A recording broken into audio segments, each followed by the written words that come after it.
Something's been bothering me about these movies. Like, we watched them wrong. And I know that sounds like a lot, but just stay with me. Because by the end of this, you're not gonna see your childhood the same way. Woody, the guy had everything. The room, the kid, every toy looking up to him like he was the man. And then one plastic astronaut walks through that door. And bro, completely lost the plot. We thought it was funny. It wasn't. His entire identity, not his job, not his hobby, his identity, just walked through that door holding a laser. And nobody checked on him. Nobody asked how he was really doing. They just kept clapping for the new guy. You ever felt that? Like you gave everything to something, and the moment something newer showed up, you became invisible? Yeah, that's what I thought. And then, Toy Story 3 hits. There's this moment, blink and you miss it. Woody realizes Andy is never coming back. Not, he's busy. Not, he'll remember me. Gone. Forever. And instead of fighting it, he just follows him anyway. Not because it makes sense, because he genuinely doesn't know who he is without that kid. That's not loyalty, man. That's someone who never learned to exist on their own. And that hits completely different when you're not 8 years old anymore. Woody never figured out how to exist without someone. But think about what happens when that someone almost vanishes right in front of you, and you're the one who almost let it happen. Marlin.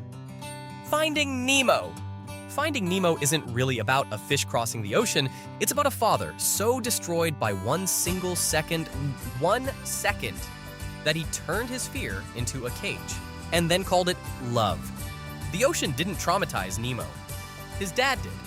Every time Marlin said, "You can't do this," he wasn't protecting his son. He was protecting himself from ever having to feel that kind of loss again.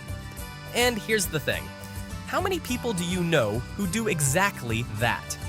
Who love someone so much that without realizing it, they start suffocating them? That's not a fish story. That's just people. Marlin had Nemo. He had something worth crossing the ocean for, something to come back to. This next one had absolutely nothing. No one, no voice, no name to hold on to for 700 years. Wall-E. 700 years, alone, same routine, every day. Wake up, collect trash, watch the same clip, go to sleep. And we thought that was cute. A little robot keeping himself busy, this character developed real feelings, actual feelings, with no one to share them with. For 7 centuries. He didn't just want company, he needed it to survive. And the fact that after all of that, he stayed curious, stayed gentle, still had hope. That's not a love story. That's resilience at a level most of us will never fully understand. Pixar really said, here's your childhood movie, and just did that to us. Zero warning. Wall-E carried that weight alone. 700 years without a single complaint.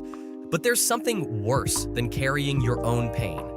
Carrying everyone else's and smiling the whole time you do it. Joy, Inside Out. Okay, this one gets personal. Because Joy doesn't fall apart because of something that happens to her. She falls apart from trying too hard to hold everything together. Her only mission, make Riley happy. Always. No exceptions, no bad days, no sadness. Just joy. And for years, it worked. Until it didn't. And Pixar hid something in plain sight the whole time. Joy wasn't keeping Riley happy. She was protecting herself from facing the truth. That sometimes people need to feel broken. To find out what they're actually made of. You know someone like that, right? Who's always fine. Who smiles through everything. Who carries everyone else so nobody has to carry them. Joy wasn't a hero. She was a coping mechanism with a face. Joy at least had someone who saw her fall. This next one disappeared without anyone noticing, and he did it smiling. Bing Bong. Inside Out. Bing Bong doesn't fall apart because of pressure. Not betrayal, not loss. He fades because someone simply grew up.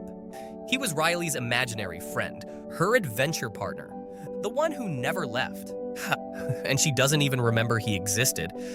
And when the moment comes, When he understands that the only way to save Riley is to disappear. He doesn't think twice. He goes out smiling so she can keep going. That's not a side character. That's the quietest act of love in all of Pixar. And almost nobody talks about him. Bing Bong erased himself so someone else could be free.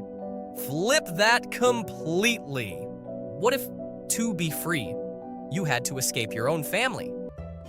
Miguel, Coco. Miguel didn't just want to be a musician. He needed it to feel real. And the people who were supposed to love him without conditions told him that part of him didn't deserve to exist. That's heavy. So he ran, not because he was being difficult, because staying meant erasing himself. And there are people, real people, who spend their entire lives being who everyone else needs them to be, and never once, not even once, let themselves be what they actually are. Miguel had the courage to run. Most people never do. Miguel ran toward his dream. This next one couldn't even dream out loud, because the world had already decided what he was, before he could say a single word. Remy, Ratatouille. Wrong place, wrong dream, wrong family.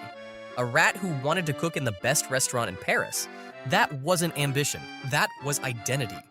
And every single day he spent living among garbage was a day lived as someone he wasn't. And that scene, the critic. One bite of Remy's food, and he's a kid again. That's not about food. That's about that moment when something reminds you of who you were, before the world told you that you couldn't be it. Remy didn't cook to impress anyone, he cooked to exist. And that might be the most human thing Pixar ever put on screen. Well, almost. Every single one of these characters lost something. A dream, an identity, a memory, a place. But none lost what this last one lost, because he didn't lose a part of himself. He lost the person who made everything else make sense. Carl, up. 4 minutes, no dialogue. And Pixar did something most films can't do in 2 hours. They made you feel an entire life, and then took it away. Carl didn't fly that house to South America for Ellie. He flew it because staying on the ground meant accepting she was really gone. And he wasn't ready. He was never ready. And then she tells him from the other side to let go, to live. And he almost can't. Because the hardest thing in all of Pixar isn't the villain. It isn't the danger. It's that moment. That one impossible moment. When someone you love tells you that loving them doesn't mean stopping. That's what Up is really about. Not adventure, grief, and the choice, conscious, painful, real, to survive it. These weren't just cartoons. They were teaching us how to feel things we didn't have words for yet. Which one hit you hardest? Tell me below, and if you want more of this, you already know what to do.